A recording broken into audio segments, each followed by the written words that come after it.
हिंदी सेतु channel पर आप सभी का बहुत बहुत स्वागत है। आज हम पढ़ने जा रहे हैं कक्षा 9वीं के अध्याय 8 को, जो कि है रैदास के पद।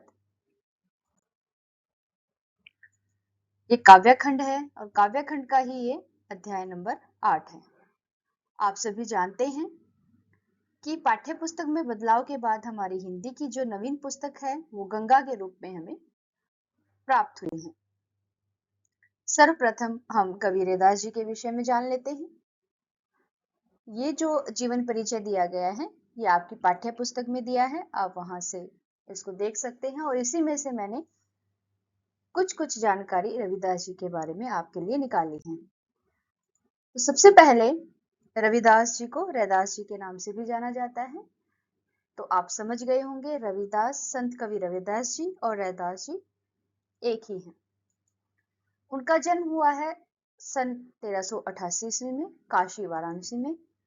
अगर उनकी भाषा शैली की बात करें हम तो उनकी भाषा शैली सरल रही, व्यवहारिक ब्रज भाषा का प्रयोग उन्होंने किया, जिसमें अवधी, राजस्थानी, खड़ी बोली, उर्दू और फारसी के शब्दों का भी मिश्रण देखने को मिलता है। विशेष है उनके बारे में, उनकी भाषा जो है वो सरल भाषा रही और जो भक्ति रचनाएं उन्होंने लिखी वो गुरु ग्रंथ साहिब में भी शामिल है। शिक्षा की बात करें, समाज में उन्होंने समानता, प्रेम और भाईचारे का संदेश दिया। वे निर्गुण भक्ति के उपासक भी रहे। साथ ही आपको मैं जानकारी देना चाहूंगी कि जो मीराबाई जी हैं वो उनके शिष्य रही हैं, अर्थात मीराबाई जी के जो गुरु रहे हैं वो संत कवि रविदास जी रहे हैं, रैदास जी रहे हैं। उनकी रचना है रैदास बानी और उनकी जो मृत्यु हुई वो 1518 ईस्वी में हुई। अब हम बात करते हैं पदों के परिचय के बारे में। आप सभी जानते हैं कि जो आपकी पाठ्य पुस्तक है उसमें 2 पद संकलित हैं रैदास जी के।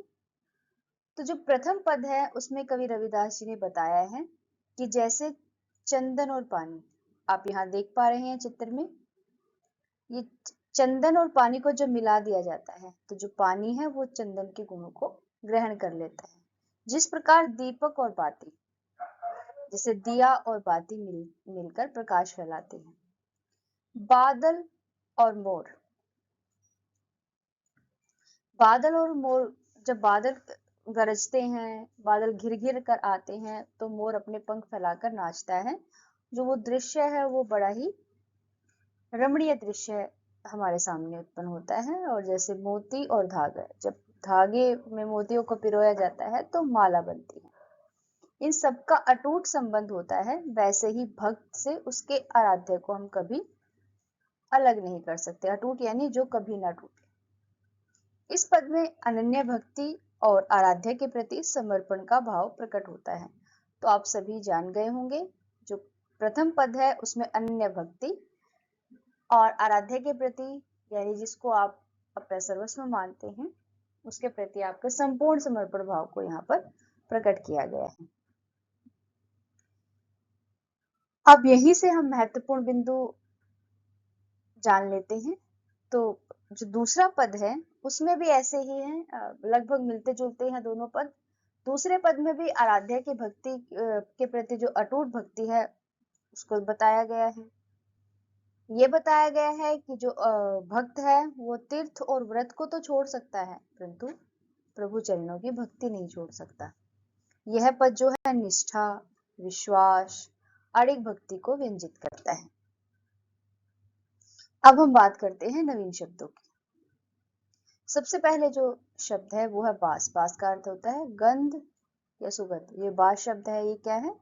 क्षेत्रीय भाषा का शब्द है। समानी का अर्थ है समा गई। घन का अभिप्राय है बादल और मोरा, यहाँ मोरा से अभिप्राय है मोर, मोर पक्षी से। चित्तवत होता है किसी को देखने के ढंग को हम चित्तवत कहते हैं। चकोरा, चकोर एक पक्षी है जो हमेशा चंद्रमा को निहारता रहता है। ये आप इस चित्र में देख पा रहे हैं, जो चकोर पक्षी है वो चंद्रमा को निहार रहा है। बाती यानी जो रुई की बाती होती है जो दीपक में जलाई जाती है।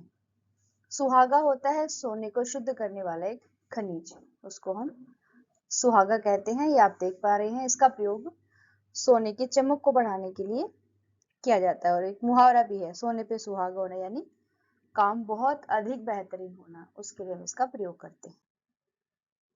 ये जो शब्द संपदा दी गई है, ये आपकी जो पाठ्य पुस्तक है उसमें दी गई है, आप वहां से इन सबको देख सकते हैं। आपको अगर इनमें से किसी में भी डाउट है तो आप पूछ सकते हैं। अधिकतर तो उसी में से है, जैसे अंदेशा है, अंदेशा का मतलब होता है आशंका व्यक्त करना। चलिए आगे बढ़ते हैं। अब आपका जो प्रथम पद है, हमने मुख्य बिंदु पढ़ ही लिए हैं, तो जो प्रथम पद है उसको समझने में आपको बहुत ज्यादा समस्या होगी नहीं। संत कबीर रैदास जी कहते हैं, अब कैसे छूटे राम रट लागे। अब हम संत रविदास जी कहते हैं कि अब उसे राम का नाम नहीं छूट पाएगा, अब मुझे उसकी रटना लग गई है। अब प्रभु को संबोधित करते हुए कहते हैं, प्रभु जी तुम चंदन हो और हम पानी हैं। जैसे पानी में जब चंदन को मिला दिया जाता है तो जो चंदन की खुशबू है वो पानी के कण कण में समा जाती है। इसी प्रकार से जो भक्त है वो भी अपने आराध्य में विलीन हो गया है। अब दूसरी जो उपमा दी है कवि ने, प्रभु जी तुम घन हम मोरा, यहाँ पर ईश्वर को बादल के समान बताया है, स्वयं को मोर के समान। और कैसे, जैसे चितवत चंद चकोरा, जैसे जो चितवत चंद चकोरा, चकोर पक्षी जो है वो चितवत देखता रहता है चंद यानी चांद को, जैसे चांद को निरंतर तकता रहता है, ऐसे ही मैं भी अपने आराध्य को देखता रहता हूँ। प्रभु जी तुम दीपक हम बाती, ईश्वर को दीप के समान बताया गया है और भक्त ने स्वयं को बाती के समान। और दोनों मिलकर क्या होते हैं, जाके ज्योति बरे दिन राती, दिन रात ज्योत जगती रहती है और प्रकाश उत्पन्न करती रहती है। प्रभु जी तुम मोती हम धागा, यहाँ कवि ने स्वयं को धागा बताया है और ईश्वर को मोती बताया, दोनों मिलकर क्या हो जाते हैं, एक माला बन जाती है। तो ये क्या हो गया, जैसे सोने मिलत सुहागा, मैंने आपको पहले भी बताया था कि एक जो सुहागा है एक प्रकार का क्या है, पदार्थ है जिसको सोने पर चढ़ाया जाता है ताकि उसकी चमक बढ़ती रहे। और एक मुहावरा भी है, सोने पर सुहागे का मतलब है कार्य को और बेहतर तरीके से हम कैसे कर सके। प्रभु जी तुम स्वामी, आप स्वामी हैं, हम आपके दास हैं। तो यहाँ पर संत कवि रविदास की दास्य भक्ति का चित्रण हमें मिलता है। ऐसी भक्ति करे रविदास, रविदास जी की जो भक्ति भावना है वो दास्य भाव की भक्ति है। आगे बढ़ते हैं। ये व्याख्या है जो मैंने अभी आपको बताया, ऐसे ही है, आप इसको एक बार पढ़ लीजिएगा। यहाँ भक्त और भगवान के बीच अटूट संबंध को दर्शाया गया है। वे कहते हैं कि उनके मन में राम नाम की जो रट लग गई है वो अब छूट नहीं सकती है। उन्होंने अलग अलग उपमाएं दी हैं, जैसे प्रभु को चंदन बताया है, भक्त को पानी बताया है, फिर प्रभु को बादल बताया है और भक्त को जंगल का मोर बताया है। चकोर पक्षी की उपमा भी दी है। यहाँ दीपक और बाती की उपमा दी गई है। प्रभु को मोती बताया गया है, भक्त को धागा बताया गया है और ये जो मिलन बन जाता है ये सोने पर सुहागे के समान होता है। और अंत में वो क्या कहते हैं कि जो प्रभु हैं उनके स्वामी हैं और वे उनके दास।